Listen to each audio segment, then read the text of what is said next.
The night of Passover is approaching. Jesus prepared a place to share the last meal with his disciples. That night was not an ordinary evening, but a holy night that would be remembered for a long time. After taking the bread and giving thanks, Jesus broke it and distributed it to his disciples. And he said, "This is my body, which is given for you." And after giving thanks, he took the cup and gave it to his disciples, saying, "This cup is my blood, which is poured out for many, the blood of the covenant." The disciples did not fully understand the meaning, but the words from that night remained deep in their hearts. After finishing the meal, Jesus went with his disciples to the Garden of Gethsemane. In the deep of night, the air there was calm, but Jesus' heart was very heavy. This is because the suffering of the upcoming cross was already before him. Jesus went a little farther away to pray. And he told his disciples to stay awake. However, the disciples were willing in spirit, but their flesh was weak. They could not overcome their sorrow and fatigue and fell asleep. Jesus knelt down alone and earnestly prayed, "Father, if it is possible, let this cup pass from me. Yet not as I will, but as you will."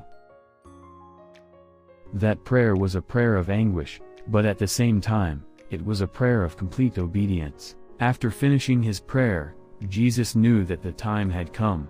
There was no more time to escape. The time for God's will to be fulfilled was approaching at that very moment. At that moment, the light of a torch began to flicker from the dark path on the other side. The sounds of Roman soldiers and people's footsteps grew closer. They entered the Garden of Gethsemane. In front of the crowd stood Judas Iscariot.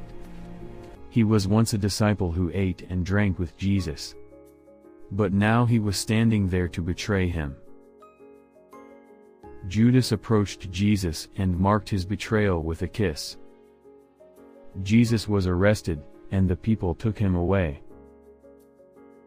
During this process, Jesus was humiliated. False mockery and cruel hands were directed at Jesus. The one without sin was treated like a sinner.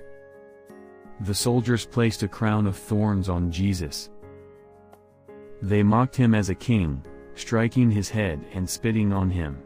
His face was stained with blood and sweat, and even in that pain, Jesus silently endured everything. At last, Jesus carried the cross and walked toward Golgotha. That path was an incredibly heavy one. His body was already torn by the whip, and he was almost completely drained of strength. As Jesus walked, he stumbled several times, and finally collapsed under the weight. The sight of him falling onto the dust-covered ground was utterly heartbreaking. But it didn't end there. Jesus rose again. He did not stop because of pain, nor did he retreat because of insults. He carried the cross again for our salvation and walked on. Jesus carried the cross up to Golgotha. That hill was a place of sorrow, a place of judgment, and at the same time, it was the place where God's love was most clearly revealed. There, Jesus was nailed to the cross. Nails were driven into his hands and feet, and the cross was erected on the ground. Hanging between heaven and earth, Jesus bore all the pain alone.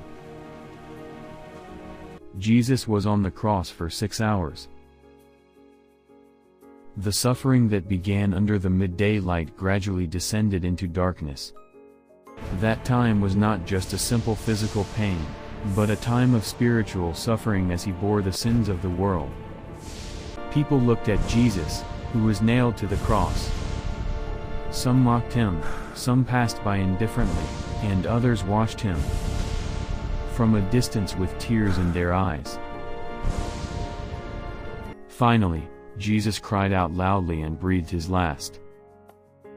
At that moment, the ground shook, and the temple curtain was torn from top to bottom. It was the moment when the way to God was opened. The cross became not the end, but the door to salvation. The body of Jesus was taken down from the cross. Those who loved him embraced that holy body with broken hearts. It seemed as if the silence of death covered everything. The body of Jesus was moved to the tomb. Even in the hastily prepared funeral, people's hearts were filled with deep sorrow. It seemed like everything was over. The body of Jesus was beautifully wrapped in clean linen. The way he was tenderly laid to rest was the final expression of love and mourning. And a large stone was rolled to block the entrance of the tomb. The tomb was tightly closed, and people thought there was nothing more they could do. The Roman soldiers began to guard the tomb. A strong vigilance was established out of fear that someone might take the body. The world tried to end everything with stones and soldiers. The soldiers remained tense, guarding their position. However, they did not know. It means that God's power is much greater than human limits. A day has passed. The tomb was still closed, and the disciples' hearts were still submerged in despair. And Sunday morning has arrived. The darkness is gradually receding, and a new morning quietly approaches. That morning was more special than any other morning in the world. Some women went to the tomb with ointment. They intended to anoint Jesus' body with the ointment, filled with the love of their last farewell. Even in their sorrow, their steps did not falter. Then an angel appeared. In the dazzling light of the sky, the angel delivered an amazing message. "Why do you seek the living among the dead? He is not here, but has risen." When the women looked into the tomb, it was empty. The body of Jesus was no longer there. Death could not hold Jesus. Jesus has risen again, as he said.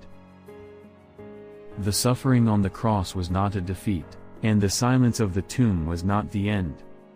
The resurrected Lord has conquered sin and death, and he has given us eternal hope. Now the cross has become a symbol of salvation, not despair. The empty tomb has become a testament to life, not a place of sorrow, and today, the resurrected Jesus speaks to us. "Do not be afraid. I have overcome the world."